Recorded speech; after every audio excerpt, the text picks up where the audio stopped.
Oh là là, je viens de me rendre compte que je filmais pas.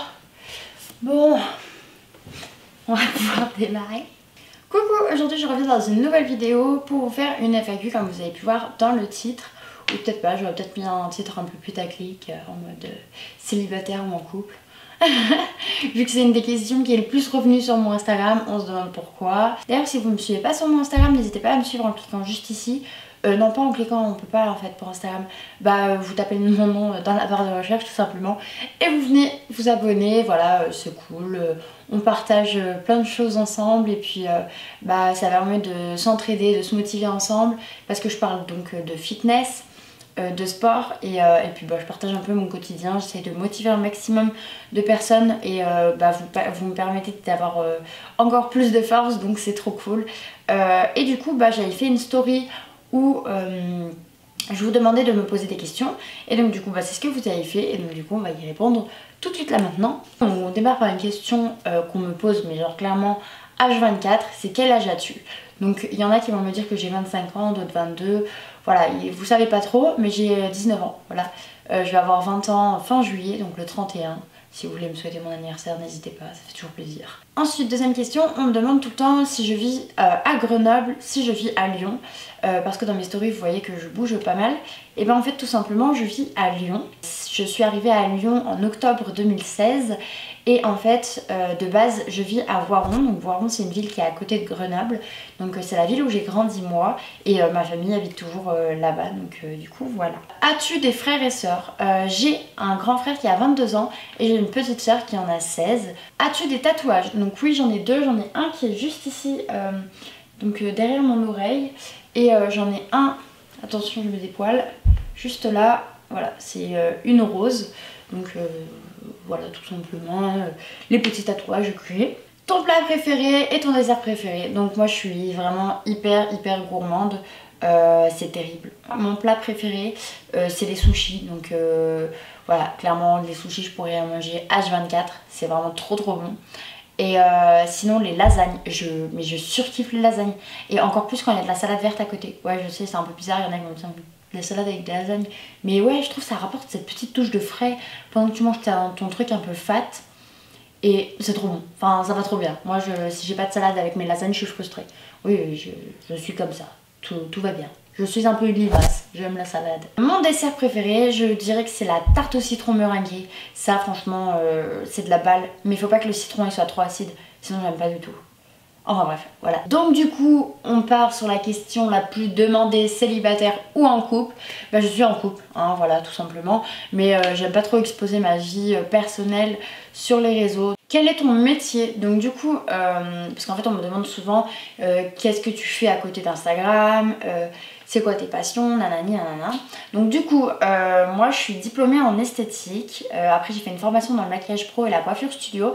Et du coup, à l'heure d'aujourd'hui, j'ai fait un truc bizarre avec mes mains mais on ne me jugera pas.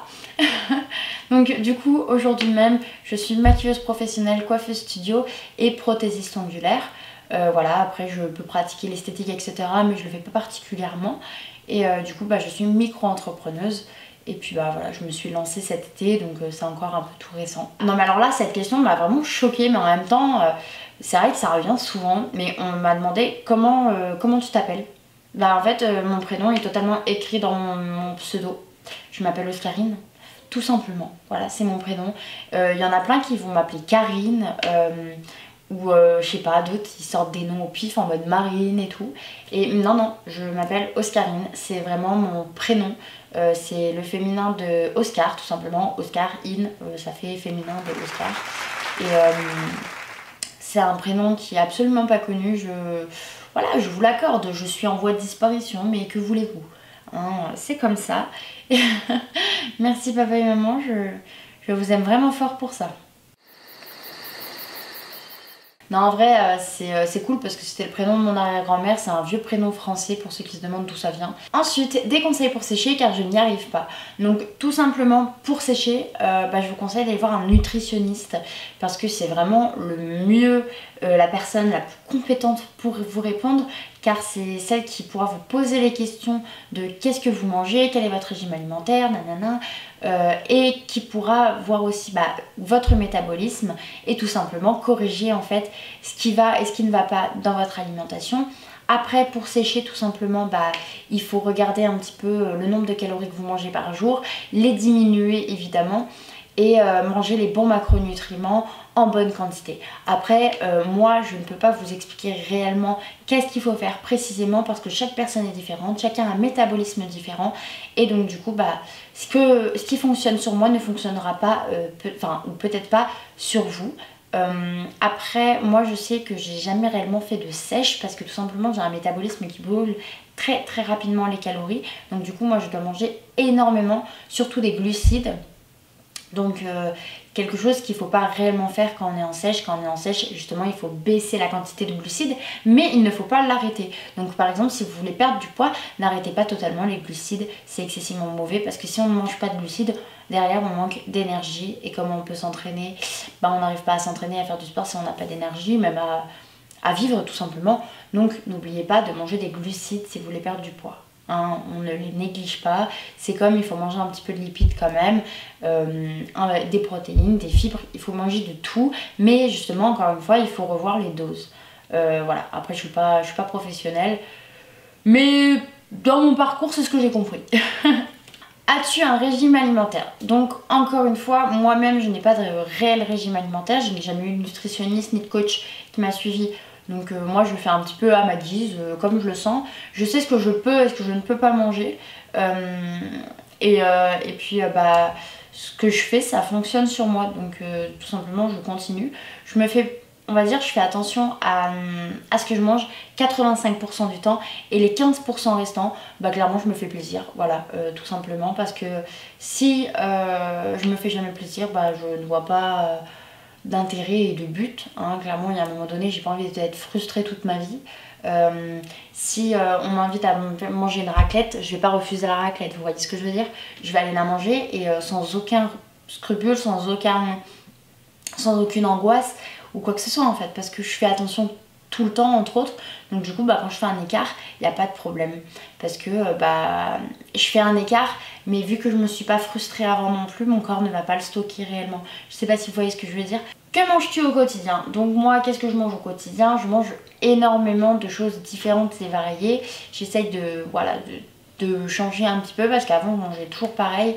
Quand j'étais justement en prise de masse, je mangeais vraiment tout le temps du riz, des steaks et des brocolis, ou du riz et du poulet au curry avec des poivrons. Vraiment c'était mes repas que je mangeais H24. Clairement j'en pouvais plus. Mais voilà. Donc du coup maintenant j'essaie vraiment de varier mes repas. Et vu que maintenant j'ai à peu près le poids qui me convient, c'est vrai que j'essaye juste de stabiliser. Donc du coup si ça vous intéresse de savoir tout ça, n'hésitez pas à me le dire. Enfin de toute façon je pense que je vais le faire parce qu'on me l'a tellement demandé que je vais le faire. Mais je vais vous faire une vidéo de là-dessus parce que c'est un petit peu long de parler de tout ça. Voilà, il y a vraiment plein de choses à dire. Du coup la dernière question, comment tu fais pour rester motivée? Donc ça c'est une question qu'on m'a posée tellement de fois. Ouais, comment tu fais pour avoir la motivation? Comment tu fais pour avoir la déterre à 7h du mat pour aller t'entraîner? Enfin plein de questions comme ça. Et en fait tout simplement les gars, j'en ai aucune idée. Enfin c'est pas que j'en ai aucune idée, mais je suis tellement passionnée que ça ne me gêne pas en fait d'aller m'entraîner. C'est un plaisir pour moi en fait d'y aller. C'est une passion. Et je pense qu'en fait chaque personne a son sport passion. Moi c'est la musculation, peut-être que toi ce sera la danse ou l'escalade ou je ne sais quoi en fait. Tant que t'as pas trouvé le sport qui te correspond, tu n'arriveras pas à rester réellement motivé. Ou il faut que tu trouves quelque chose en fait qui te motive dans ce sport, tu vois. Si le sport t'ennuie, dis-toi qu'en fait c'est pour avoir tel corps ou tel objectif, telle performance. Et en fait sans pratiquer la chose, tu n'auras jamais en fait ton objectif. Et en fait ça il faut te le mettre en tête, les choses ça ne vient pas en un claquement de doigts, il faut persévérer, il faut pas avoir de la patience, il faut travailler dur et tout simplement c'est à partir de ce moment là où tu te seras dit en fait si je ne fais rien je n'aurai rien, et que en fait tu progresseras et tu y arriveras. Donc voilà. Et si quand tu as réussi ton objectif mais que tu arrêtes tout, bah en fait tu vas redevenir comme avant entre autres. Donc voilà, il faut après aussi savoir stabiliser la chose et continuer et puis voilà et en fait quand on fait du sport, derrière on se sent tellement bien, on a cette création d'endorphines dans le corps, donc c'est les hormones du bonheur et c'est trop agréable en fait. Le fait de s'entraîner, de se voir progresser, de gagner de la force ou de gagner un physique, un mental, etc. Bah en fait ça fait que vous avez qu'une envie, c'est de continuer en fait et de rien lâcher parce que bah c'est hyper satisfaisant. Et je vous jure en fait, pour moi la muscu ça m'a créé plus qu'un physique, ça m'a créé un mental. Il faut aussi ne pas oublier qu'il n'y a que toi qui peux le faire et personne ne peut le faire à ta place. Donc du coup n'hésitez pas à me suivre sur Instagram, c'est là où se passe à peu près tout hein, et que je suis le plus active comme je vous l'ai dit tout à l'heure. N'hésitez pas du coup à vous abonner à cette chaîne YouTube pour tout simplement suivre ma petite aventure et à mettre un petit pouce en l'air pour me dire que cette vidéo vous a plu ou un pouce à l'envers si la vidéo elle vous a pas plu, écoutez ça arrive. Hein. Et puis je vous dis à dans une prochaine vidéo, ciao.